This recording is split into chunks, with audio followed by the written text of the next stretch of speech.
Meryl Streep has blasted Donald Trump in an attention-grabbing, virtue signaling moment at the Golden Globe Awards.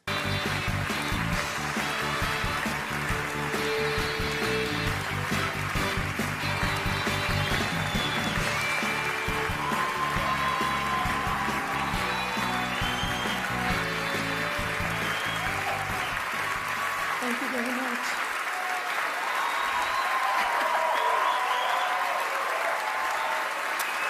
Thank you. Thank you very much. Thank you. Please sit down. Please sit down. Thank you. I love you all, but you'll have to forgive me. I've lost my voice. Yeah, too bad that didn't stop you from virtue signaling all the way through your speech. In screaming and lamentation this weekend, and I have lost my mind sometime earlier this year, so I have to read.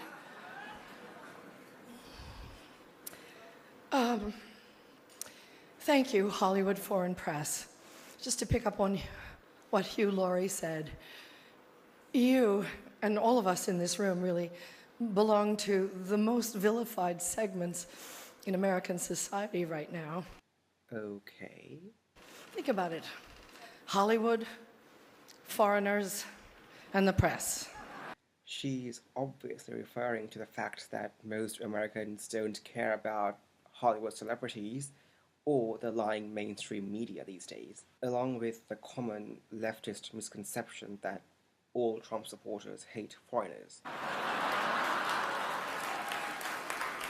But who are we? And you know, what is Hollywood anyway? It's just a bunch of people from other places.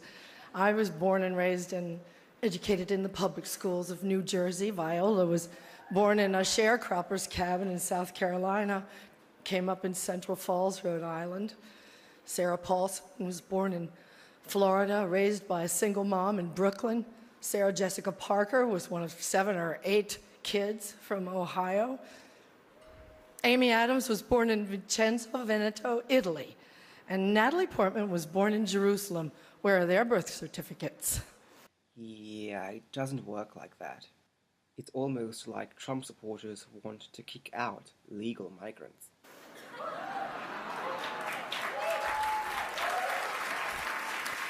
And the beautiful Ruth Nega was born in Addis Ababa, Ethiopia, raised in Ireland, I do believe.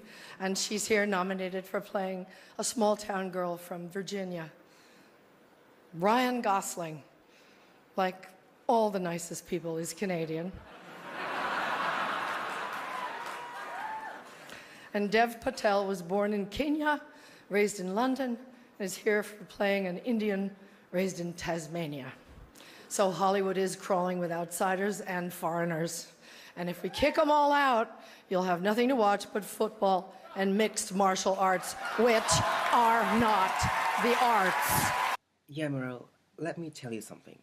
Right now, I'm wishing that really was the case.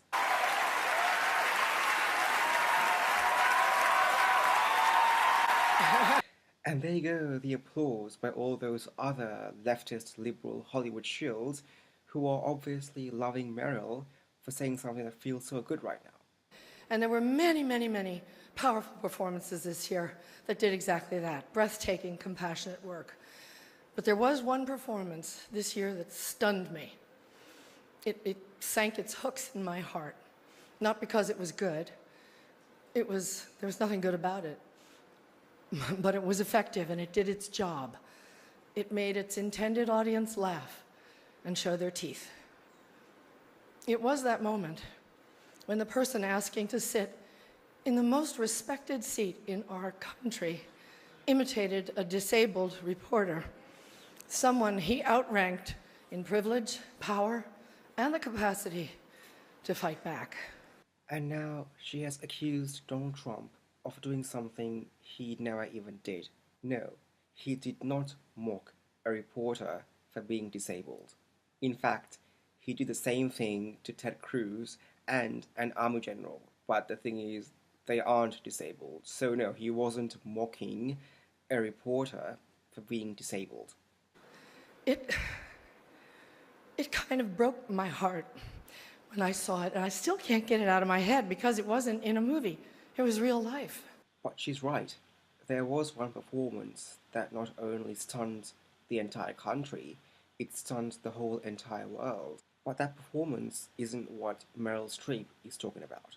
The performance I'm talking about actually helps that person portray themselves as some sort of friendly, caring grandma while hiding the deep, dark, evil, and corrupt warmonger that lay hidden within. Hillary Clinton's performance actually caught the attention of the world for almost 2 years. If there's one person in the world who deserves a Golden Globe or an Academy Award, it's Hillary Clinton, because there are only few people in the world who are gifted enough to portray themselves as this innocent grandma while hiding the evil and corrupt individual that lay inside. Only Hillary Clinton is able to pretend to be some strong supporter of women's rights while taking money from countries that persecute and oppress women.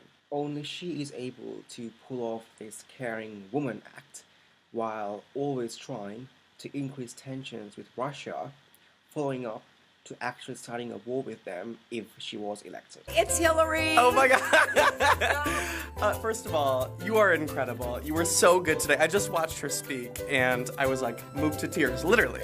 Oh my gosh, So Tyler. incredible. Thank you. Of And I'm so course. happy to be here with you. Oh my God. And talking to everybody who watches. Yeah, you know, the election is tomorrow. There's some people that are still undecided. Well, please, you do not want to wake up the day after this election and really feel bad. Right. Because everything you care about, and we could go down a long list, but everything you care about is at stake in this election. Like, wow, think of all the millennials she could have lured into her clutches.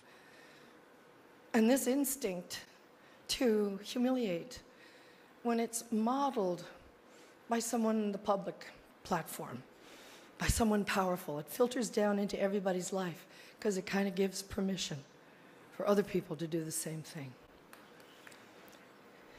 Disrespect invites disrespect. Violence incites violence. When the powerful use their position to bully others, we all lose. Well, that's right. Disrespect does incite disrespect, and violence does incite violence. And that's exactly why Hillary Clinton is not president-elect, and it's also why her supporters are going around pillaging and rioting and destroying everything in their path. She disrespected her own country, and so her supporters are following in her footsteps. She incited violence that actually affected millions of people, and her supporters showed their true colors by also being very violent. Okay, let's go over here, buddy. What? Big Donald Trump, white people, what? No. Goof. Okay, go up with that thing. Okay, this brings me to the press. We need the principled press.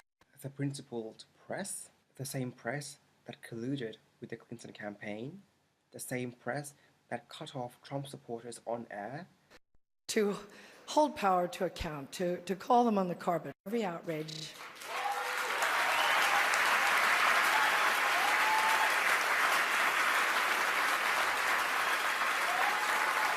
That's why our founders enshrined the press and its freedoms in our Constitution. So I only ask the famously well-heeled Hollywood foreign press and all of us in our community to join me in supporting the committee to protect journalists, because we're going to need them going forward, and they'll need us to safeguard the truth.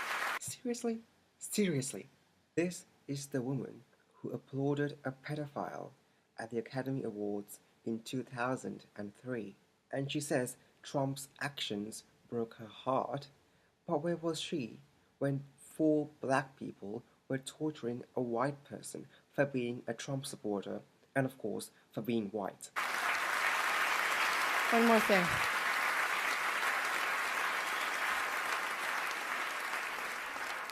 Once, when I was standing On the set one day, whining about something, you know, we were going to work through supper or the long hours or whatever. Tommy Lee Jones said to me, "Isn't it such a privilege, Meryl, just to be an actor?"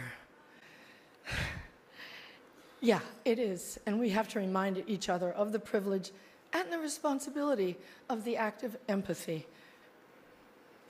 We should all be very proud of the work Hollywood honors here tonight.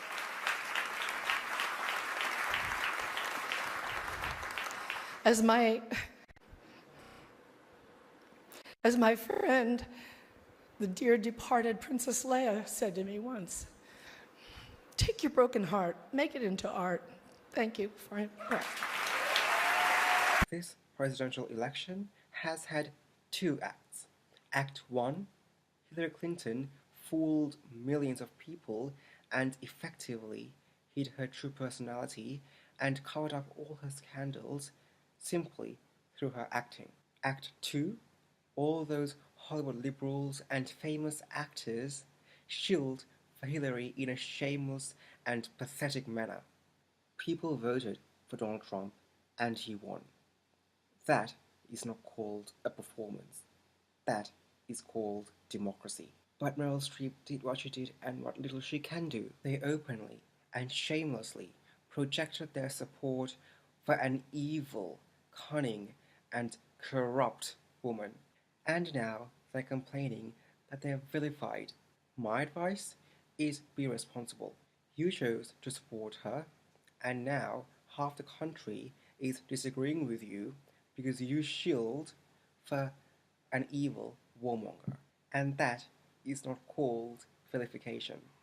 That is called democracy. There's a great saying that says you should use your ears twice as much as you use your mouth.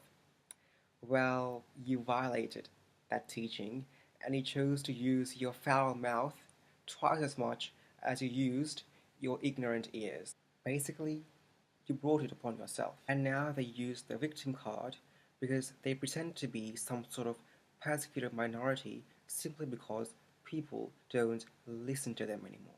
If you chose to be ignorant, then at least be responsible.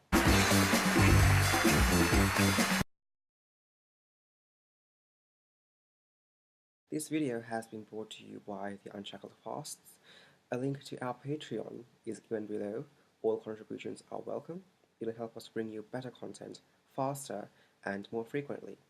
A link to our weekly newsletter is also given below. And of course, a link to our website is given below as well for you to have a look at our news and analysis as well as our latest efforts at breaking the chains of control.